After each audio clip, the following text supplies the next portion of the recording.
So, have you ever wanted to have a mountaintop experience? You know, where you just see Jesus and that's it. He's really there.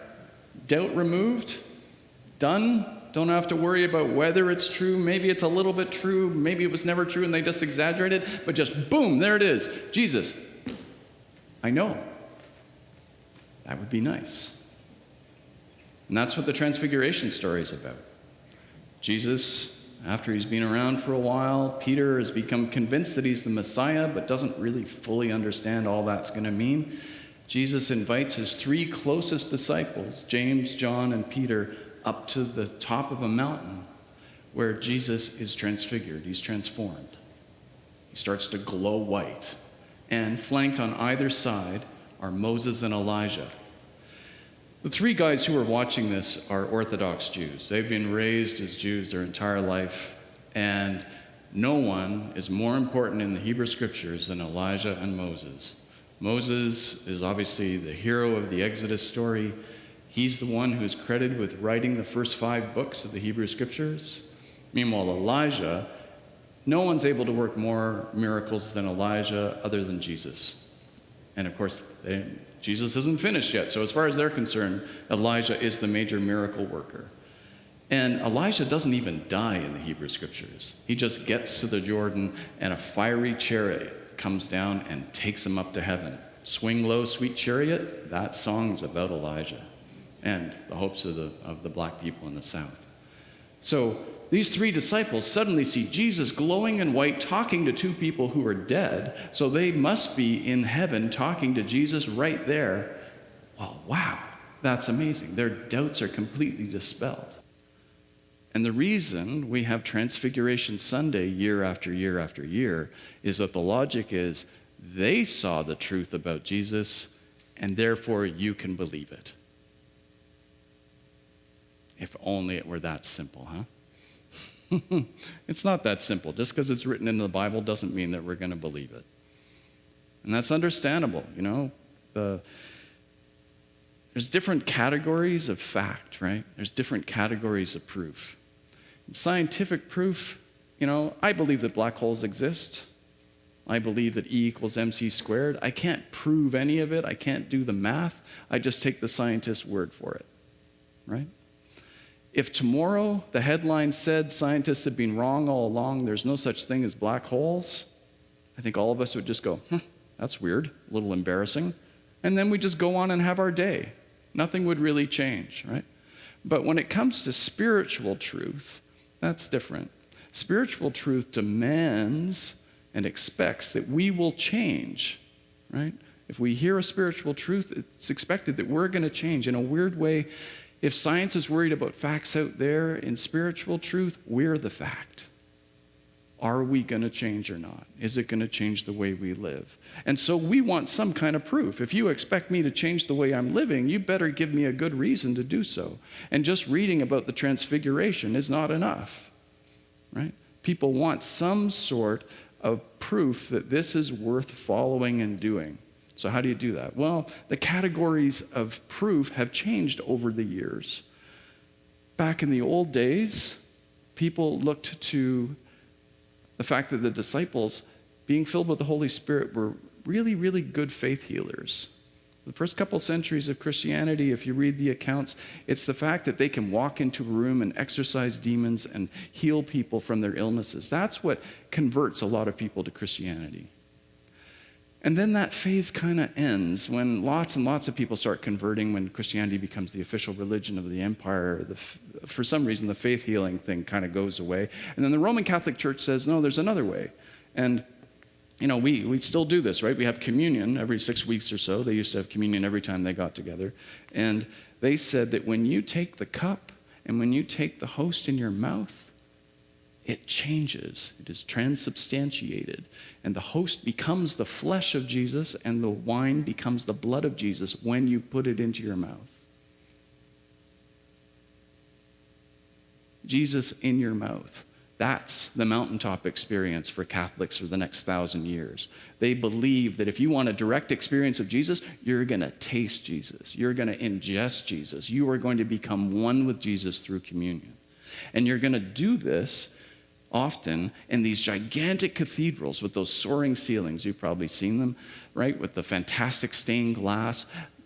Rooms that were built to make you feel like you were in heaven, right? This is a taste of heaven on earth, and you're tasting Jesus in your mouth. So Jesus must be real.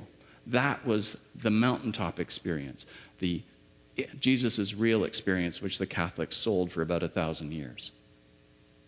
And then the Protestants came along. And the Protestants said, you know what? That's not true. Jesus is not happening in your mouth. At best, communion is a symbolic celebration of communion with the Spirit of God, but nothing is happening to that wafer and nothing's happening to that cup. It's still wine, it's still a cracker. So, where are Protestants supposed to get their mountaintop experience? Where are they supposed to know that Jesus is real? Well, the Protestants said, you know where you can find Jesus? In the Bible. You need to read the Gospels. That text which the Catholics have been keeping from you, you need to read that for yourself so you can meet Jesus. You can read his words and read the stories about his life. And so the Protestants started this huge project to get people to read the Bible, and that resulted in massive rise in literacy in Europe, right? Because how could you read the Bible if you couldn't read? So people were taught to read. Sunday schools became extraordinarily important because kids needed to learn to read. They were the first literacy schools. Lots and lots of churches in Ontario got formed by Protestants who formed a Sunday school first to teach literacy, and then the grown-up church grew up around it, and the Ontario education system grew out of the literacy classes which Protestants were offering for children. Okay, so you're going to meet Jesus, you're going to have your mountaintop experience by reading the Bible. And often, for a very long time, if there was only one book in a house, it was going to be the Bible, right? And then, around in the 1850s or so, some biblical scholars said, you know what? Science is so successful at building bridges, technology, steam engines. Why don't we use the scientific method to study the Bible? Why don't we study it really, really close and look at every little bit? And we're going to look at the original words that were used in the original translations, and we're going to compare the texts and try and figure out the actual real truth of what's in the Bible. Well, that sounded like a good idea, but what they found in practice was that the Bible is a mess of inconsistencies. The four Gospels are not consistent with each other in the way they tell the story of Jesus. When Jesus is resurrected, in one account, it says that Mary Magdalene saw him first, the risen Jesus. In another account, it's Mary and two other Marys who see Jesus first. In another account, it's just Peter. And then one more, it's none of those people. It's the two people on the road to Emmaus, only one of whom we know the name of, Cleopas. That seems like a pretty big thing to be inconsistent about. I mean, this faith is built on the resurrection, so how could there be four different accounts of the resurrection? And word spread. It didn't just stay in the academy, right? Word generally spread that, the Bible's not as factual as we've been teaching it to be. For a long time, people thought it was literally true, and suddenly it was like, nope. And there was no scientific proof of the flood. There were all sorts of things, and of course, Darwin and creation and evolution, and people lost faith in the Bible, right? So the Bible was no longer qualifying as that place where you go to the mountaintop and see the truth about Jesus or God. And so people stopped reading the Bible. And now, only about 11% of Canadians read the Bible even once a week. It used to be all the time. Now it's like 11%. So the Bible has lost its standing as the mountaintop where you can find out the truth. So where do you find it? Well, some people continue to come to church, which is great. I'm very glad that you're all here. But let's face it, there's still lots of empty seats. And it's not just because people are on Zoom, right? There's churches closing all the time because people have lost faith in church too, right? The sexual scandals, the abuse scandals, the residential schools. We've done a number on our own reputation. So a lot of people would say, if you wanted to find out the truth about the sacred, don't go to church. But that doesn't mean they've given up. There's still lots of seekers out there who would like to have a direct experience of God, but they just do it in different ways now. They try to find it in nature. They go to other religions, right? Other Eastern religions. They meditate, they do yoga. There's lots of other avenues to try and find the divine. Some people, a growing number of people, are even trying to do it by using some of the hallucinogenic drugs which indigenous peoples have long used to contact the divine, things like ayahuasca and peyote. And there are places in Florida which call themselves churches where you can go and have an ayahuasca experience. Before you rush off, I should just mention the first hour is spent throwing up. So, you might want to take that in mind. And there's no guarantee you're going to have a good trip. So, okay, but for the rest of us who aren't willing to do hallucinogenic drugs and are still showing up, where can we find some sort of certainty about whether God exists and whether Jesus is true? Well, maybe part of the problem here is just that we've been formulating the question in the wrong way. So let's double back and go back up to the mountain. When Jesus takes his 3 disciples to the mountaintop, they see these heroes of the Hebrew Scriptures, Moses and Elijah, and they're talking to Jesus. So they're probably saying, are you the one we were told to expect? And Jesus hopefully is saying, yes, I'm the one. Jesus is glowing. It's fantastic. And so these 3 disciples are having their bliss moment, right? Joseph Campbell used to talk about following your bliss. Well, this is it, delivered on a platter. It doesn't get any better than this. So Peter says, Jesus, should I build 3 booths for us, for Moses, Elijah, and yourself? And it seems like a weird request, right? But part of the Jewish sacred calendar is the festival of booths. And it's a time where you build a hut for yourself and you stay in the hut as a reminder of the time when the Jews were in the desert for 40 years. So there is a precedent for this. But what Peter's really saying is, I don't want to leave. Let's stay overnight. Let's stay overnight for a whole bunch of days. Let's build some shelters and just hang out here because I can't imagine a better place to be. We have hit spiritual jackpot here. I've got the Messiah, Moses, and Elijah. I don't want to go.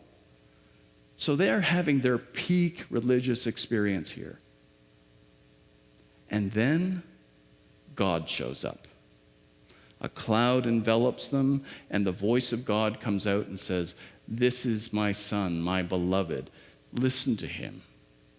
Now you'd think that would just be, wow, this is better than ever. First we started off with Moses, Elijah, and the Messiah, and now we've got God on board. Take that bliss and take it to another level. That's not what happens. Instead, what happens is the 3 disciples are completely and utterly terrified. They hit the ground, faces in the dirt. That's kind of weird, because God's not angry. God's not saying anything mean. God's talking about love, how much he loves his son. So why are their faces planted in the ground? Well, the ancient Hebrews understood something about God which we like to forget. The creator God can be scary. This is the same God who makes those black holes which gobble up entire star systems. This is the same God who creates the galaxies which collide and destroy each other. This is the God who decided death was a good idea. God operates on a vast, vast scale. And so when they hear his voice, they're terrified and they hit the ground. And it points out that when we say that we want to have a meeting with God, what we really mean is we want to have a meeting with a God who we can handle. A God who is small enough for us not to get freaked out when we meet God. We don't say, I want to meet God and have the worst day of my life. It's not what we're after. What we want is a meeting with God that we're going to enjoy, that's going to be enlightening, that is going to make us feel good. We want a fantastic mystical experience. We want to have our own personal Jesus. Like that Depeche Mode song says, that Hubert sang so well. We just want God to be small, bite-sized pieces. Not because God is small, but because we're small. This story suggests, be careful what you wish for. If you want a meeting with God, get ready. Be prepared for what might happen. But what's interesting is that Jesus says, get up, don't be afraid. Let's go back down. don't tell anybody what's happened here. Not until the Son of Man comes back. They won't be able to handle it. Hey, these 3 disciples can't handle it. They're freaked out. Jesus is saying to us, and this is the wisdom of this passage, that you may think you want a date with God, you want to go to the mountaintop and stay there, but you don't really know what you're asking. It would be better if you just came down off the mountaintop, because the real action is down here. The real action is when you decide that I want to walk with God in my life as a mother, a son, a father, a brother, a worker, a homeless person, a CEO, whatever you are. The real action, where spirituality really becomes true and important, is in the way it gets lived down here, not in those peak mystical experiences. One of the early Christians, Irenaeus, said, God became man so man could become more like God. So how do you find out how to do that? How do you find out what Jesus is like, what God's like, so that you can live with God and act in a godly way? Well, I would argue one really good way is to read the Gospels, or to come to church and hear about them, or to put them in action and be around people who are trying to follow the godly way. They can be your teachers. Still, the best way to get to know Jesus is really in the Gospels. And when you do that, you may wonder, well, but wait, like the Gospels are full of inconsistencies. They can't be factually true the way they're written. I mean, that's impossible. Look at all these contradictions. Yeah, all that is true. It's full of contradictions.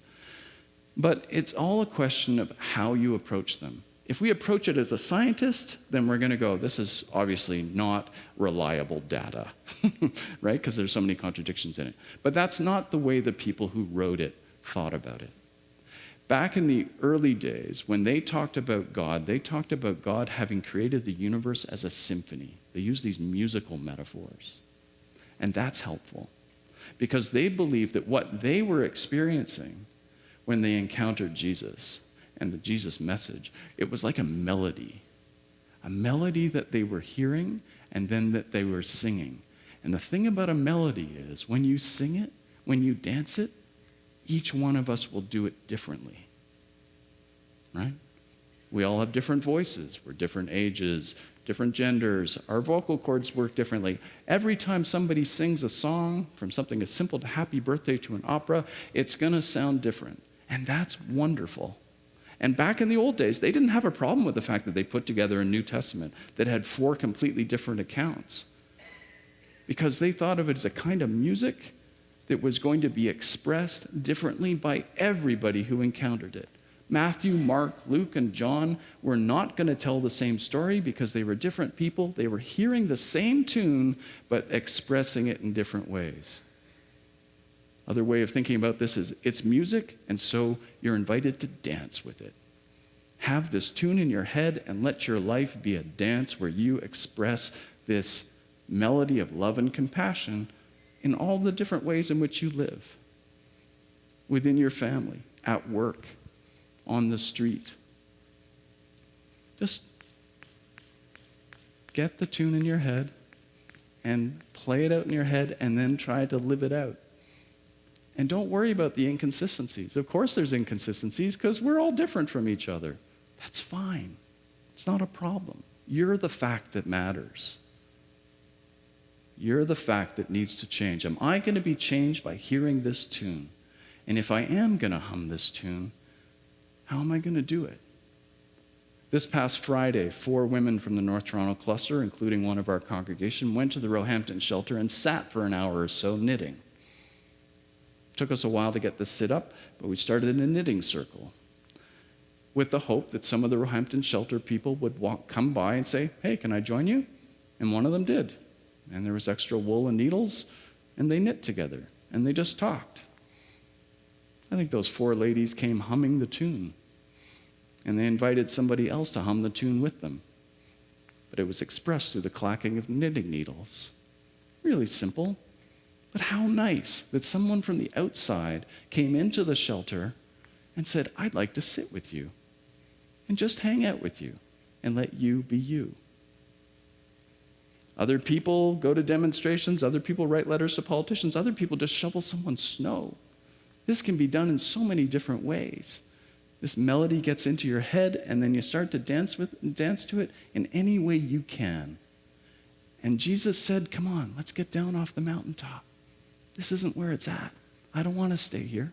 I want to be down here with you, dancing to this tune. And if you do that for a while, just take that little leap of faith that you're going to dance to this tune, people may see the face of Christ in you. And you may see it in them. And that will be a true and wonderful transfiguration. Amen.